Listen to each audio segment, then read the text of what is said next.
thank you for the generous introduction, and I'd like to commend your organization and all the participants here for seeking to advance the struggle for justice. It's an eternal struggle, justice against power, and those who are involved in the enterprise deserve commendation because it's more the exception than the rule. With that background, I think the international community in general frowns on the death penalty. The European community has banned it. Indeed, they will not extradite persons to the United States unless they're guaranteed we will not execute the accused. The International Criminal Court, which tries the crime of crimes, including genocide, does not have the death penalty as a punishment. We see it not only rampant in the kind of brutal regimes you described at the outset, but also Saudi Arabia, which commits the death penalty for drug traffickers' nonviolent offenses.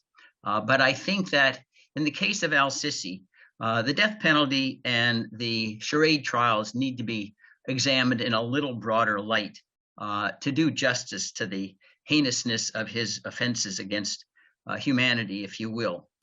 It seems quite clear that he has selected all political dissidents to crush, to destroy. Political opinion, in his view, is a valid criteria for denying someone any human right, including the right to live. And that kind of blanket opposition, blanket violence, blanket oppression is a crime against humanity under Article 7 of the International Criminal Court. And it seems to me that is a forum that needs to be pursued to try to insist that al-Sisi be brought to justice. A neighboring country, Sudan, had their president, Mr. Bashir, indicted for genocide. He's still under indictment. He's not been turned over yet for trial because the uncertain nature of the existing military quasi-civilian regime. But the Egyptian system obviously is not going to prosecute Mr. al-Sisi.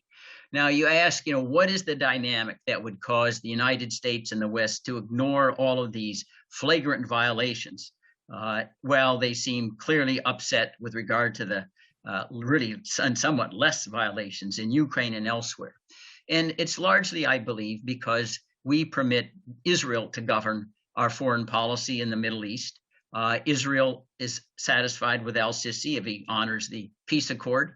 Many of the maltreatments that the Israelis inflict on the Palestinians have some relationship to the kind of oppression that al-Sisi visits on Egyptian opposition groups. So Israel doesn't care.